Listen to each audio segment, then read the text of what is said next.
Today we're examining a case that involves Satanism of children and allegedly ritual. And this is a case that still decades later divides opinions. This is the Country Walk case that happened in Miami, Florida. Now, a lot of you might not be familiar with this story. I certainly wasn't until someone suggested it. But when I started digging into the details of this whole thing, I was absolutely horrified. Was this entire thing a horrifying instance of hardcore? Or was it a product, as some people claim, of mass hysteria and overzealous law enforcement? Join me today as we explore every angle of this disturbing and complicated case. I'm Colin Browen, and welcome to the Conspiracy Files.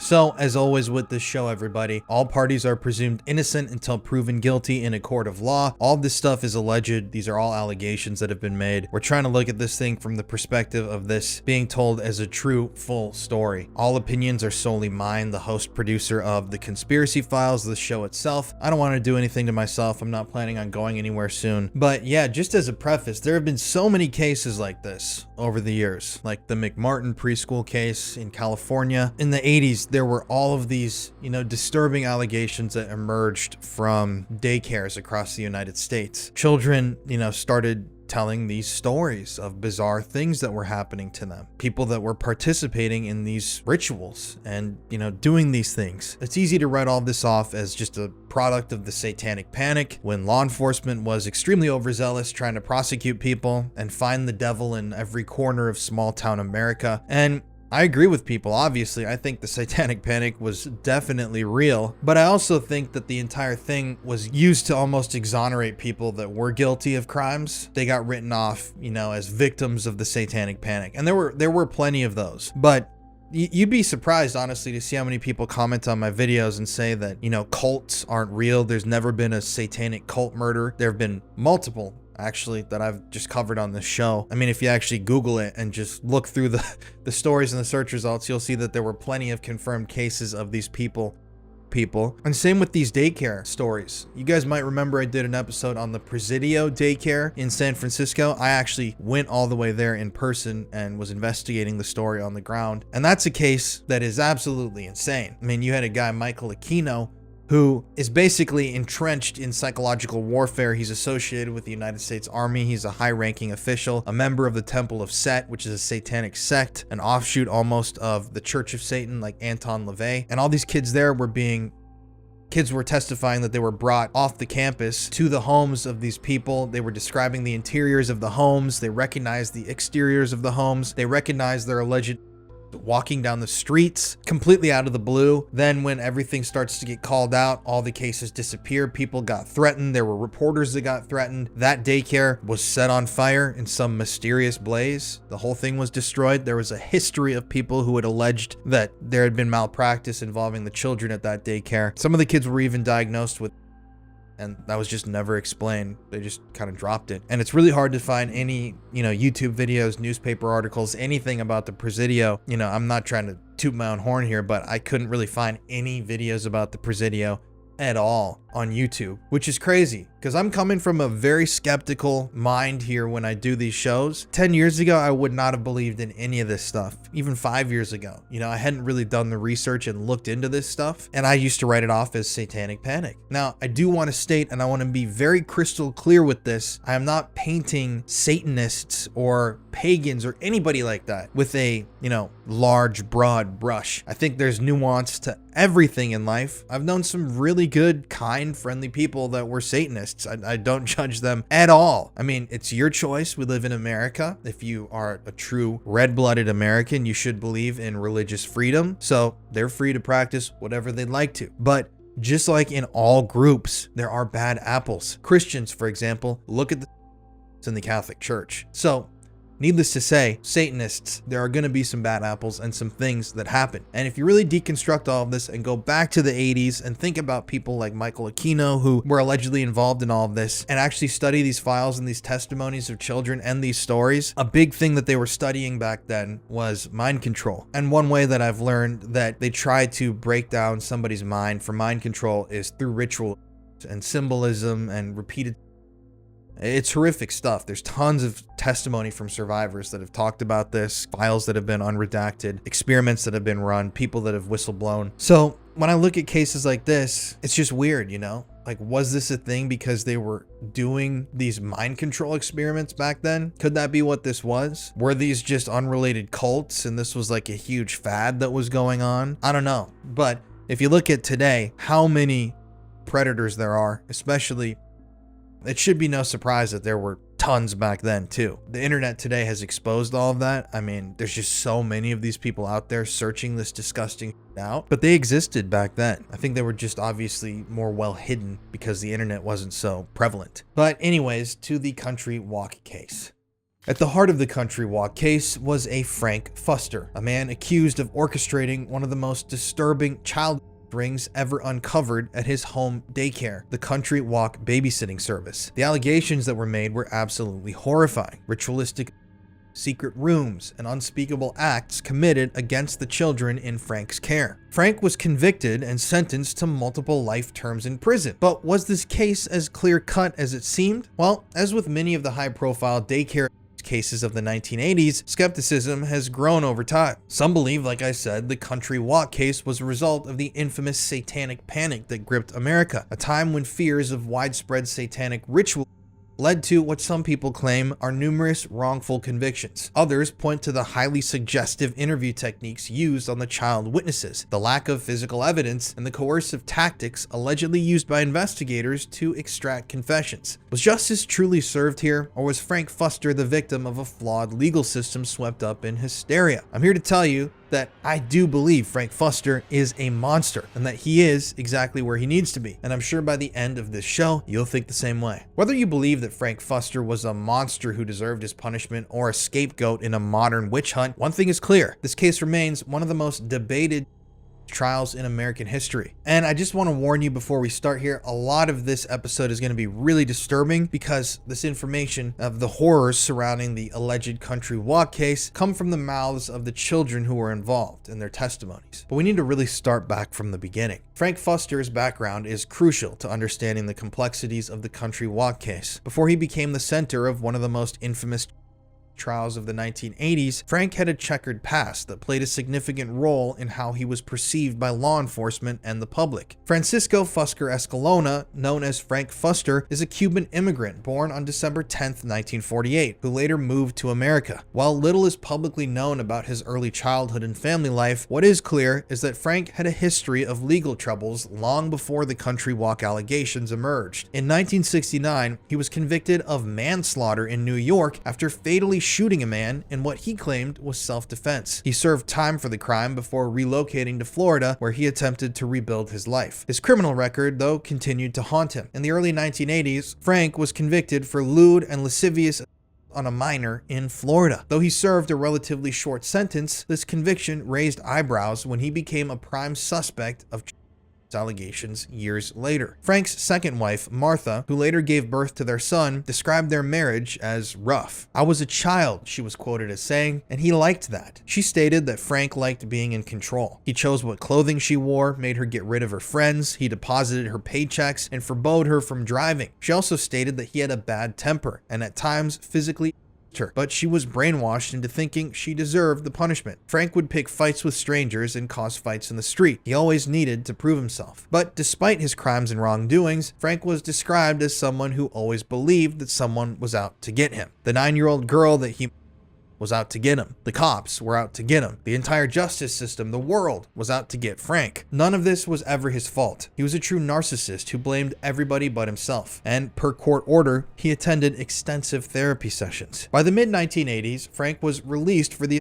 of a minor and was living in Miami, Florida with his second wife, Ileana Fuster, a much younger woman whom he had reportedly met and married when she was still a teenager. Together, they operated the Country Walk babysitting service out of their home in the Country Walk housing development, a suburban community in Miami. The daycare was informal and operated without a proper license, but at the time, this wasn't uncommon for small home-based babysitting services. Dozens of parents in the neighborhood entrusted Frank and his wife with the care of their children, unaware of his criminal history.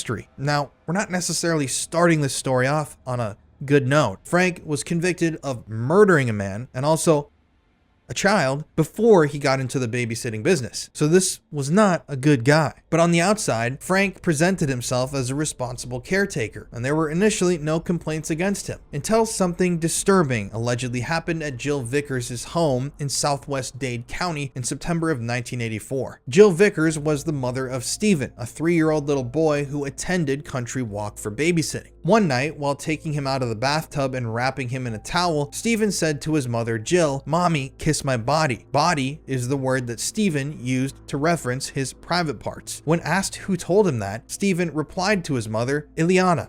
Ileana kisses all the babies' bodies," and Jill's heart sunk. She revisited the topic just a few minutes later, and then again an hour later. Stephen, her son, barely a toddler, 3 years old, laughed it off and ran off to play. In denial, Jill chalked this up to a toddler telling tall tales. But later, Jill and her son Stephen were sitting down one evening watching a show called Strong, Brave, and Free. The show was about and at one point, Stephen started sitting up in his chair and naming his body parts. All of a sudden, he jumped off the chair and ran into his toy room. He took his little piano and started angrily banging on it over and over. Jill asked him what was wrong, and he wouldn't answer. She then asked if something bad happened at Frank and Ileana's and if they had asked him to keep a secret. Stephen, the 3-year-old, proceeded to tell his mother that Frank and Ileana hit him and locked him inside of their bedroom. Stephen was the first child who would set this case off when Jill eventually called the Dade County Child Protection Authorities. In 1985, Frank and Ileana Fuster were arrested and charged with multiple counts of The allegations involved eventually more than 20 children who reported to the authorities being by both of the Fusters. Now, given Frank's criminal past, his fate was looking even more grim after those allegations arose. Ileana Flores Fuster was sentenced to 10 years in prison after pleading guilty to 12 counts of and testifying against her husband. Unfortunately, though, she only served about 3 of those years before being released and deported to the Dominican Republic. Her early release was likely due to factors such as plea agreements, cooperation with prosecutors, and potential considerations for time served while awaiting trial. The case was prosecuted by Janet Reno, who was the state attorney in Dade County at the time. During the height of her career, she began a battle against and became a well-known advocate for child victims. She established the, quote, Miami method, which is a technique for obtaining intimate details from young children, allowing them to testify by closed-circuit television and away from the intimidating presence of their suspected. A lot of controversy surrounds this method, but it gives potential child victims, according to advocates, a safe space where they can recall their experiences in honesty without intimidation. Ileana Fuster initially denied any wrongdoing after being arrested. However, after extensive interviews, she confessed 12 counts of and testified against her own husband, accusing him of initiating many of the offenses. She later recanted her confession, claiming it was obtained under duress, but then she recanted her recantation before reversing her account again. So, as you can see, she changed her stories a lot. When the trial finally arrived, the state of Florida had 16 separate counts levied against Fuster. He was charged with 8 counts of battery, 7 lewd and lascivious, and 1 charge of aggravated that incorporated a variety of acts committed on a total of 21 children on numerous occasions. According to the prosecution, Frank had done a number of disturbing things to the kids besides the According to the testimony of the children, he had threatened the kids by wearing creepy masks, displaying scary weapons, and making verbal threats, playing games, which is what the kids called it, which consisted of dancing around naked in children's private parts, defecating and urinating in front of and on, administering to the kids, confining them and locking them against their will in closets and bathrooms, and even forcing them to consume. These allegations are incredibly disturbing. And according to Florida's Williams rule, the prosecution only needed to prove one element concerning any one child in order to get a conviction against him. The defense's argument was that none of the incidents reported happened at all and that the victims were merely just talking about made-up stories, not their real lives. He bashed the 2 individuals who interviewed all the victims, Joseph and Lori Braga, stating that they were a couple of unlicensed, unpaid, full-time workers for the state attorney. He claimed that they had no business interviewing the victims since they weren't experienced in and said that the victims were interrogated by them repeatedly, not interviewed. But Lori was a psychologist and Joseph was an educator, and they were indeed experienced in talking to children and had been doing so for years. Later, Dr. Joseph Braga was finally able to defend himself and Lori and their credentials. He explained in detail child development and their extensive knowledge on the topic. We'll get into more of their defenses later and why this world is so divided on the outcome of this case, but we need to shelve that for now. Contrary to most criminal trials, in a shocking move, Frank Fuster himself took the stand in his own trial. Of course, he denied everything and blamed the interviewers for coaching the kids and making the entire thing up, but despite having tested positive, he denied the fact that his own son had gonorrhea. That's right, his own son tested positive for gonorrhea. Additionally, Frank stated that Country Walk babysitting service didn't even really exist, that it was just some made-up name he gave for his wife watching a few kids in the home. He claims it was never an actual business, just a casual place where his wife babysat from time to time. He even had the nerve to say he had never met any of the parents, including the ones that were in the courtroom. His entire testimony was absolutely unbelievable and completely. Obviously, the parents all had a completely different view of what Frank had been doing, and he was just lying through his teeth trying to save his ass. Now, we're going to get into what information we know about the testimonies of the child victims, which is the bulk of this story. Out of the 20 victims with reports of 8 of them told their stories in support of the prosecution. In total, there were approximately 50 children who had been confirmed to have attended the Country Walk daycare, but the other remaining 30 or so parents simply didn't want to be involved in the criminal proceedings. It's unknown how many of those families had stories, how many allegations those children had made that will just never be known to this day. All of the kids that were involved in the case, though, except for one, gave recorded testimonies in the judge's chambers that were shown to the courtroom during the trial so they would not have to face Frank Fuster himself while talking about what he had allegedly done to them. To conduct these interviews, investigators used the Miami method that was created by Janet Reno. The one victim to give testimony at the actual trial was Missy Herschel. The victims' stories before the trial began to unravel as spontaneous disclosures started painting an additional, more disturbing story than a clean-cut tale of a working at a daycare. These kids would shout and talk about the blood sacrifices and the rituals performed, including human waste. During the trial, the state itself called in an expert on Santeria, which is a religion known to perform rituals, including prayers, offerings, and animal sacrifices to connect with and honor divine spirits. The expert had reviewed the children's interviews on the matter, and she concluded that although it was apparent that the children had been subjected to some sort of belief system, the rituals they described were not characteristics of the Afro-Cuban religion of Santeria that was public in southern Florida. This was a win for the prosecution, but unfortunately offered no hope to the parents. Their children had been a part of these rituals. These parents all believed that. These kids had been openly talking about it, including animal sacrifices, but it couldn't even be excused for religion. Because of everything they had seen and unwillingly participated in, many of the children acquired unrealistic fears and bizarre including getting interested in things that involved death and feces. But they were just making all this up, right? Well, that's what people will tell you. Every single one of these children was just completely lying and making this entire thing up. And that's something that I've always struggled with these cases. Now, I understand the argument that investigators might be planting things in children's minds, but there are a lot of these cases when you deconstruct them where kids were saying things like this before the investigators really started pressing them. And I don't know why kids would make this stuff up. I mean, there's a whole thing with the organization, I can't remember what it's called, that essentially debunked investigators. They were the ones that were called in to say all these investigators were pressing the kids. There's a whole thing, if you follow the money there, who was funding it, who was involved in its creation, the cases that the founders were allegedly involved in. Can't remember the name of the foundation that was going against the victims, but they were essentially like a group of individuals that were coming together to say all these kids were making it up, and there's some really disturbing stuff behind them themselves. So in my mind, you can throw out everything that they've said out the window. Everybody can have their own opinions, but I tend to believe victims, especially kids. Jason Harrison, one of the child victims, went into detail about something that he called Ileana's hypnotizer. Apparently, according to young Jason, Ileana would swing this hypnotizer back and forth and then put it on the kid's toes because she claimed it had energy. Ileana claimed it had energy from something named Blackbeard and that it would cause people to come up and get you from the toilet. When Jason told Frank that Ileana had hypnotized them, Frank allegedly beat Ileana up right in front of the children. According to Jason, Ileana also told him that he has demons inside of him. She made him drink a, quote, slime that caused him to fall asleep and wake up with Ileana putting his in her mouth. In other words, according to this young kid, she was the children. Jason went on to say that they would make the children perform different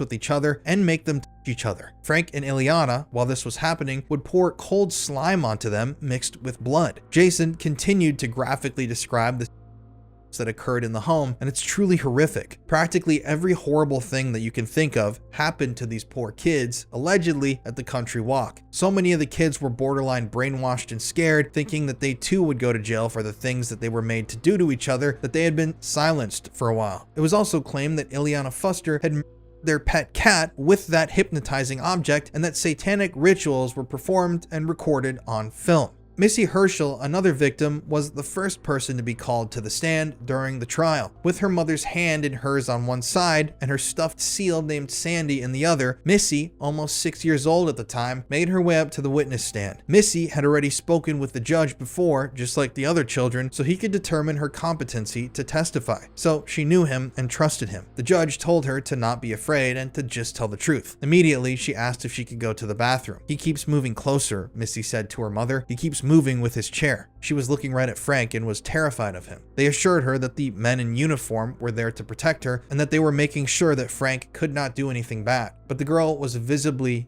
deeply terrified of Frank Fuster, so it's obvious that this wasn't some illusion or something she had been told to recite. This fear was, from the outside looking in, genuine and very pressing. When Missy returned from the bathroom, the questioning began. They asked her about the bad things that took place while she was at Frank and Ileana Fuster's home. Missy stated that they would play a game called Cut Your Head Off, where Frank asked everyone if they wanted cupcakes, and if he said yes, he would put a knife to their neck. She also said that Frank would touch her in a bad way. Chad Herschel, Missy's little brother, was next. He at the time was only 1 week away from turning 4. Since he was incredibly young, he was asked a few questions, and he wasn't allowed to be cross-examined, since he wasn't old enough to know about or use any coping strategies while being questioned in that manner. Andy Pearson, 3 years old, sat on his dad's lap and stared downwards during his interview, not speaking. After this, in fear that the defense would raise an appellate issue over the competency of the children, they decided not to call victims Joshua Harrison and Jeremy Martinez, 2 additional 3-year-olds. The judge stipulated that they could still testify to their names and ages. The jury would still hear about them through photos and testimonies of the other children. 4-year-old Bonnie Martinez was then led into the judge's chambers for her testimony. When asked where Frank Fuster had touched her at daycare, Bonnie lifted her skirt to her red, white, and blue sailor dress and pointed between her legs. During her testimony, Frank refused to look at the television screen and decided to read a religious pamphlet instead. Some people think he did this because he felt extremely uncomfortable looking at and listening to Bonnie speak about what had happened to her, while others think he had no interest in the testimony and that no one else should have either because it was all a big lie. Either way, it's a weird thing to do in the middle of someone's testimony at trial, especially the testimony of a child. 5-year-old Crystal Fletcher was next, staring at Frank Fuster through the screen. With his head in his hands, Crystal was confused and asked what he was doing. Before the trial, during the investigation stage, Crystal's mother had some stories that all made sense now. When picking Crystal up from the Country Walk daycare one day, she asked how her child's day was. And in response, Crystal told her mother that a big boy scared her with a mask on and chased her around. Maggie, Crystal's mom, shrugged it off and thought that Frank Fuster's son was just horsing around. This was just some random little daycare prank that he had played. But later on, when she opened up Crystal's lunchbox, she noticed that her daughter's sippy cup hadn't been touched. 6 days later, it was still untouched. Crystal told her that she didn't drink from it because she didn't want to, and that the Fusters gave her water throughout the day. Another night, Crystal's broke out into a mysterious rash. Her mother chalked it up to a heat rash and treated it with ointment. Another day, Crystal showed her mother her finger where Ileana's bird had bitten her. It was odd because Maggie didn't know that they even had a pet bird and was concerned that their pet could have been attacking the children. But later on, Crystal's nightmares began. They were so bad that Crystal began sleeping with her parents every single night, claiming that there were monsters out to get her. Crystal started becoming extremely uncooperative and angry. She wouldn't eat, she broke her toys, and she would often try to shove her toys.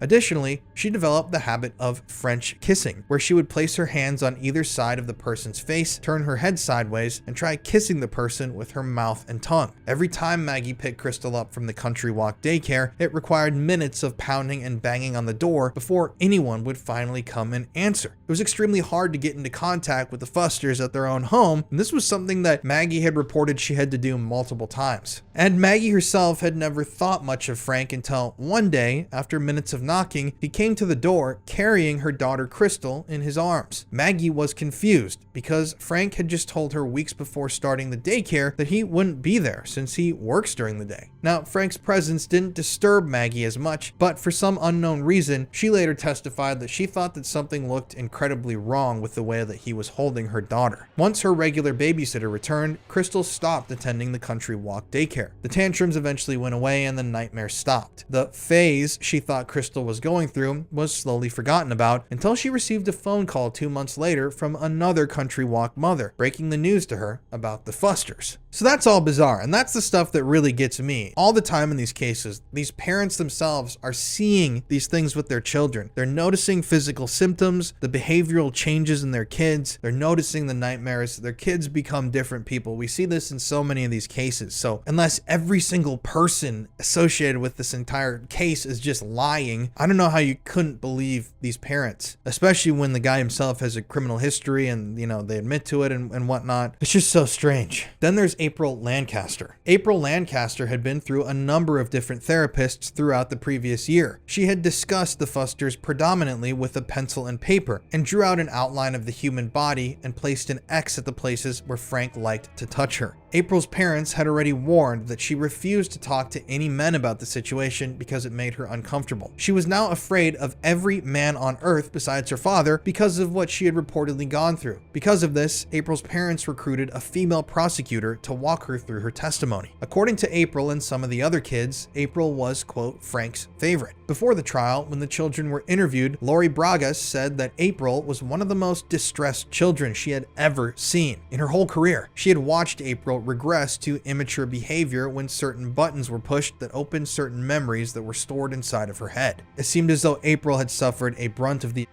country walk daycare. There's also 2-year-old Brendan Price who lived next door to the Fusters, another child who fell victim to these monsters. Brendan's mother, Judy, had only used their daycare services once, but Brendan saw them frequently as he would play with the other kids when they were outside. So on the day that Judy actually brought Brendan to their daycare to watch him, she dropped him off, and at the end of the day when she returned to pick up Brendan, she noticed that he was standing by the front door hugging his pillow, sobbing, crying. Now, the Fusters told Judy that Brendan was just afraid of the big ceramic leopard that they had at the front of their home. But when the news poured out about the Fusters, Judy froze. Brendan had only been there alone one time, right? Well, she knew Brendan was too young to know what a secret was or to keep one, so she assured herself that nothing bad had happened to him while he was there. But until Brendan got a little older, and he started telling stories to his mother. At one point, he casually described to her what a bird sounds like when Frank.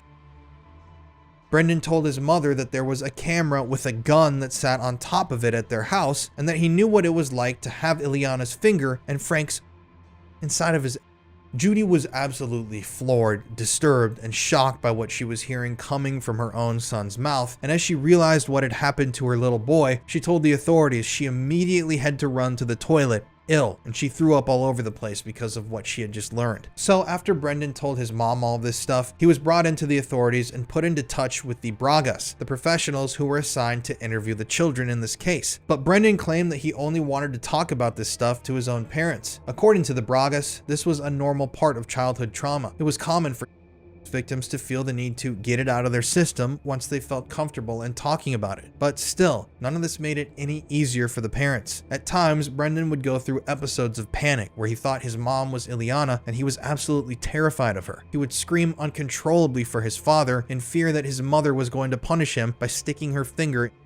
Shortly afterwards, Judy immediately made appointments with a child therapist. Things were just growing worse by the day. But we also have to talk about Jason Harrison. On the way to the courthouse, Jason Harrison asked his mother, "What if they don't believe me?" She responded, "The people who know you believe you, and that's all that matters." As the last victim that the state would call, Jason walked into the judge's chambers ready to tell his story. He recalled the bad games they would play at Country Walk, which entailed sucking on and the same information the other children had told. A side note, these children's stories always matched. Everybody was talking about the same thing. All of these kids were talking about the same things. And these were incredibly young kids who, yeah, if you spent, days, weeks, months coaching them, you could get some of the same information imprinted in them. But in my opinion, when you have kids who are so unbelievably innocent, just casually talking about the exact same events and sorts of events, that gives a story validity. But back to Jason. When Jason was asked what he would do if someone rang the doorbell to the Country Walk daycare, he said that they were forced to run into the back room and dress up quickly while playing the song Thriller by Michael Jackson. He also revealed in court that on different occasions he had seen Ileana play with his brothers.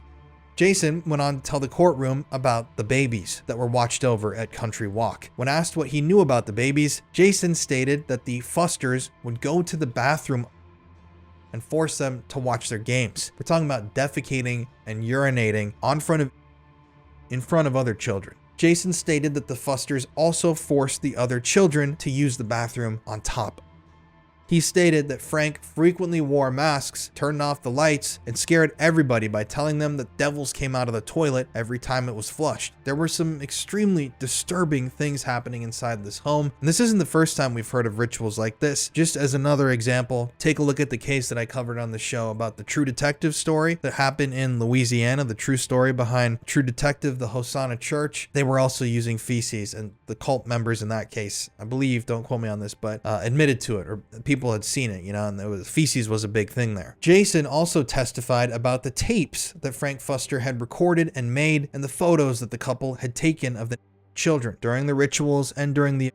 A lot of skeptics, though, who believe that the Fuster's case is one big hoax, claim that there's no physical evidence, which actually is false. The main piece of physical evidence came from Frank and his second wife Martha's son, Jamie, who lived at the time with Frank and Ileana. He, too, had suffered at the hands of his father and his stepmother, and when Jamie was eventually brought in and tested at the treatment center, he tested positive for gonorrhea of the throat, which is an STD caused by unprotected oral sex with an infected person. As it turned out, his own father, Frank, had been him and had even given him a transmitted disease. Jamie even admitted to his mother that, quote, all the other kids saw daddy put his in my mouth, end quote. Additionally, Crystal Fletcher and Chad Herschel were taken to the treatment center and had demonstrated explicit with dolls. Both of them, in separate rooms, told the counselors there that this always took place on the floor. The people there at the treatment center had performed physical examinations on both children, which revealed a sore in Chad's and a non-specific abnormality in Crystal's. Though this wasn't a smoking gun for the prosecution, it was still something that was never fully explained. And skeptics, I don't know how you can explain all this. Maybe one injury is strange, but it's not a lot to chalk up to. But when you have a kid with a sore in it and a girl with obvious problems, along with all the other stuff in this case, a pattern really starts to emerge that we see. After Frank Fuster was arrested, a search warrant was conducted on the home that night. The only things that they found, though, that were worth seizing were apparently a handful of family photos, rolls of undeveloped film, a few magazines, a small bag of marijuana, a leather thumb cuff, and a wooden crucifix found under the mattress in Frank and Ileana's bedroom. This wasn't much of anything. So why weren't the ritual devices? Where were the masks? Where were all these things that they were doing? Why was it clean? Where was, the blood and the corpses of animals and the bones and all this stuff that these kids were testifying about? That's obvious proof that this never happened, right? Well, not so much. The detective at the time actually stated that he suspected everything had been removed the day before Frank surrendered, when Judy Prince, one of the victim's mothers we talked about earlier, testified that she had seen Frank loading up a large white van with cardboard boxes and driving away. When she called the police to tell them what had just happened, they didn't follow up. They didn't even come over to check what happened. It's likely that every single piece of evidence that was in the home, including those films of Frank and Ileana performing those rituals and ritualistically those children, was driven away that night and would never be seen again. So, that's really strange, right? The day before he surrenders to the police, there's a known thing that's going on. The heat is on Frank and Ileana. They know that that's coming. He loads up a white van full of cardboard boxes and drives it away. And it looks so suspicious that one of the victim's mothers actually calls the police to tell them that they think that he just disposed, potentially of evidence. And they don't even try to look into it. This is, weirdly enough, now connecting all these different stories. Now we got to go to Abraxas in Belgium. If you guys remember that episode with Mark Dutroux, Abraxas was another satanic cult that was heavily involved in allegedly of children, and there's multiple members of Abrasics that were accused to have been predators, and I talked about that in my video about them and just did a deep dive into like all that they had done and these police files that they never revealed. The whole thing is crazy. And yeah, with the Abrasics thing, they also had allegedly been tipped off, and there were witnesses that actually saw the Abrasics people loading stuff into, once again, a van and driving off the day before the police raided their headquarters. And there was like an insane amount of cops that took part in that whole thing. I think it was like 90 cops or something like that, something absolutely absurd. And the day before, there were people who testified seeing the Abrasics members of that cult loading into a van and driving off. And it was the same thing. They didn't really find anything when the police came. But yeah, I mean, you're not going to find anything if someone's already been given the time to get rid of everything. But at the end of the day, after 7 weeks of trial, Frank Fuster was found guilty on all charges and received 6 consecutive life terms, totaling a minimum of 165 years in prison. Frank has consistently maintained his innocence, of course, and has pursued multiple appeals and requests for clemency, which have all been unsuccessful. He has not had an attorney since 2003 and still sits in prison today. Frank has been attacked 5 times in prison, most seriously when a fellow prisoner stabbed him in the neck. Now, this is interesting, right? For all the skeptics of this case. In 2012, the Innocence Project agreed to take a look at Frank Fuster's case. The Innocent Project, they take a look at wrongful convictions and they try to get people out of prison. They've done a lot of really good work and saved a lot of lives. I really appreciate that organization. But they took a look at Frank's case and they declined to take it on. They reviewed all the evidence and they thought,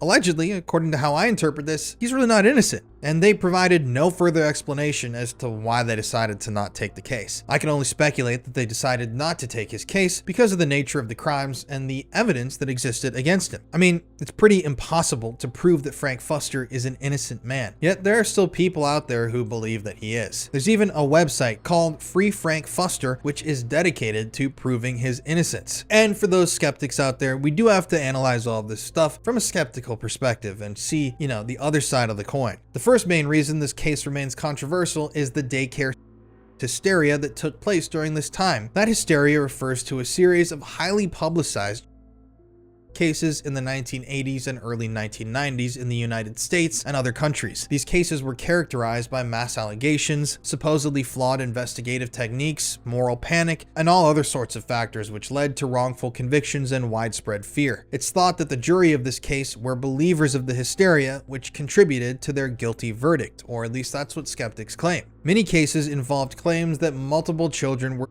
by daycare workers, often in ritualistic or supposedly satanic ways. Accusations frequently involved bizarre, implausible seeming stories, including underground tunnels, flying witches, and animal sacrifices. It's believed that investigators, therapists, and social workers used leading questions and suggestive techniques that pressured kids into making false statements. It is true that sometimes children were rewarded for saying what interviewers wanted to hear, and they were punished for denying the People were aware of all the other daycare cases that had been overturned in the 1980s and still to this day believe this should have been one of them. If you listen to and watch a lot of true crime programs, you've heard the words Satanic Panic. The Satanic Panic was a widespread moral panic that occurred in the 1980s and early 1990s, primarily in the US. It was fueled by fear of satanic cults allegedly committing ritual child and other crimes, despite what skeptics claim is a lack of credible evidence. The panic did indeed lead to some wrongful convictions. Obviously, I don't agree with some of the things that happened during the Satanic Panic, like rock and roll, Dungeons and Dragons, metal music. That's all stupid, obviously. I'm a total,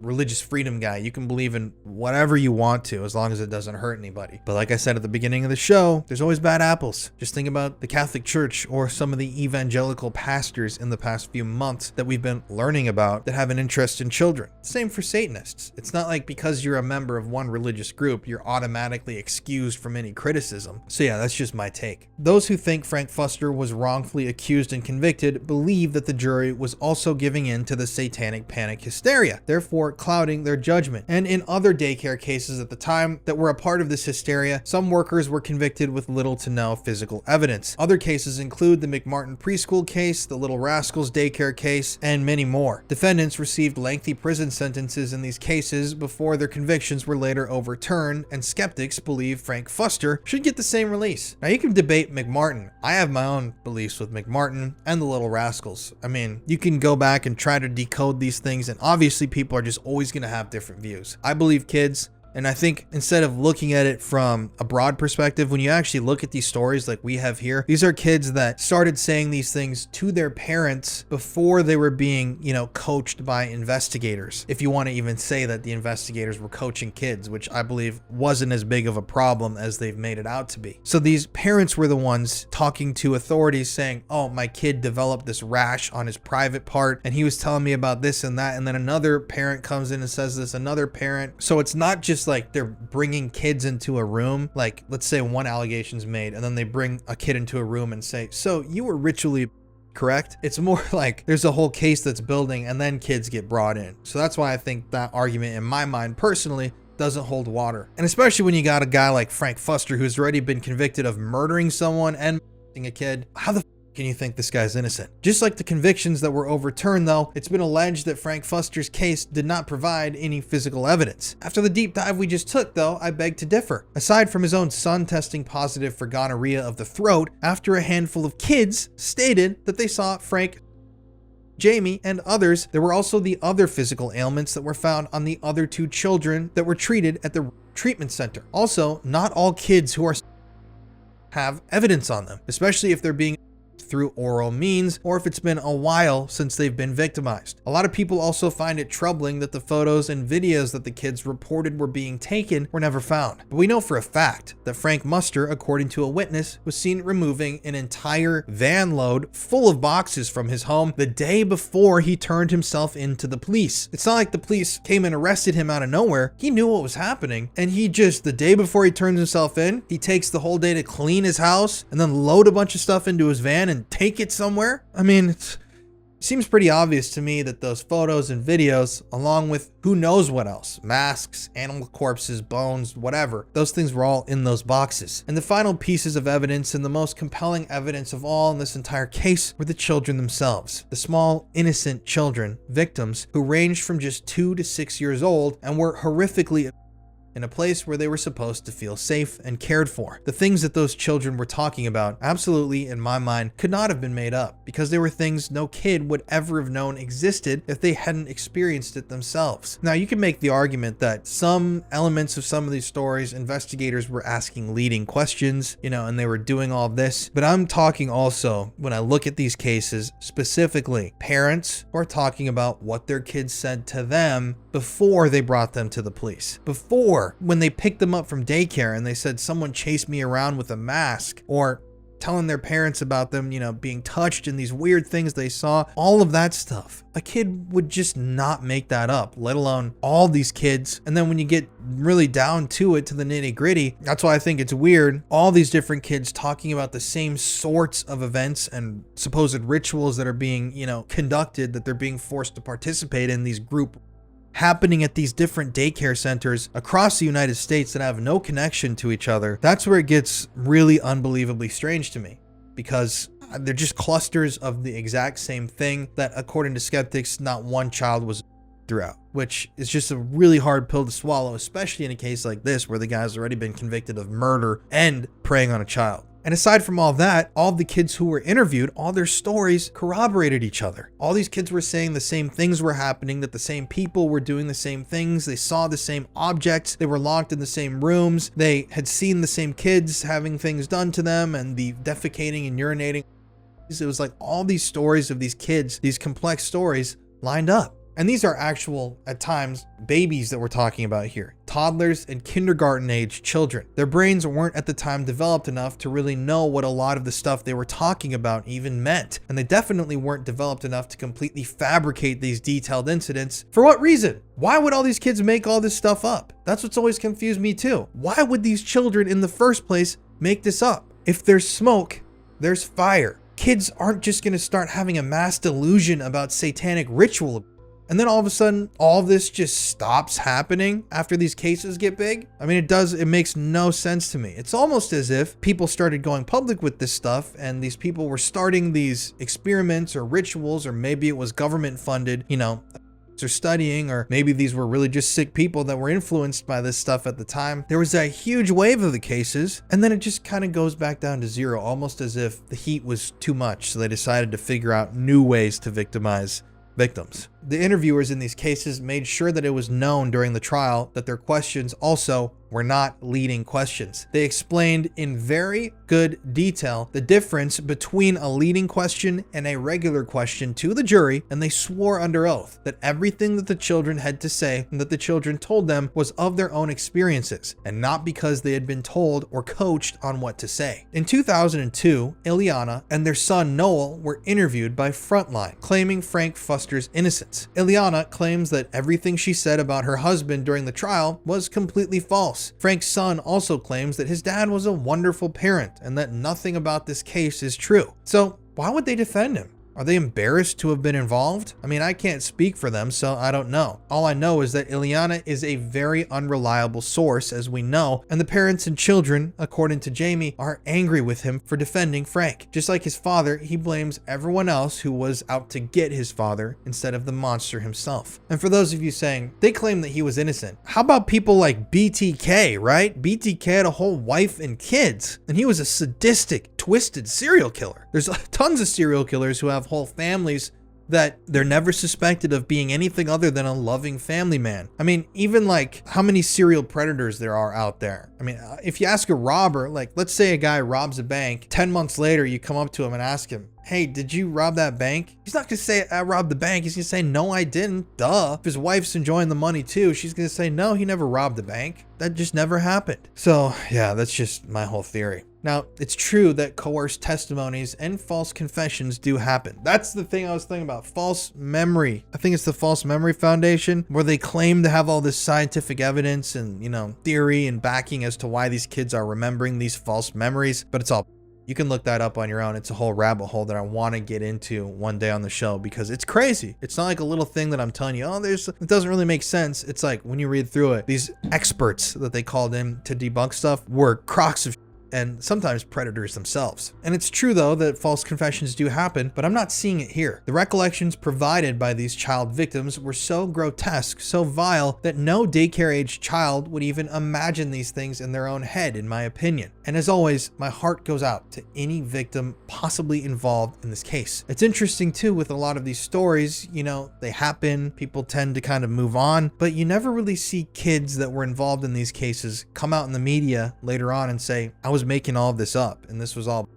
A lot of these kids stick to their stories, and I've seen them, talk about things that they experienced when they were younger, and they grow up to become advocates, but people just ignore them. And I think genuinely that the idea of like Satanism being involved in this turns some people off because they quickly want to say it's a satanic panic. But also, if you think about it, if somebody like, let's say the United States government or somebody else decided to introduce the satanic angle in order to make it so that you couldn't question any of it, I don't know, that would be pretty interesting, right? Because really, when you think about it, anytime you bring up McMartin, any of these preschools, it's like, oh, satanic panic, that's all it was. But that's so broad. It doesn't involve most people actually looking at the stories like we did here, reading the testimonies, seeing the parents and the children and what they said before making their judgment. It's just this broad thing like, oh, that was a satanic panic thing. They're just innocent, I don't want to believe it. And I agree, the satanic panic was real, but in my opinion, and keep in mind, this is my opinion just after researching all this stuff, I think that satanic panic partly was introduced or at least played up, and they added,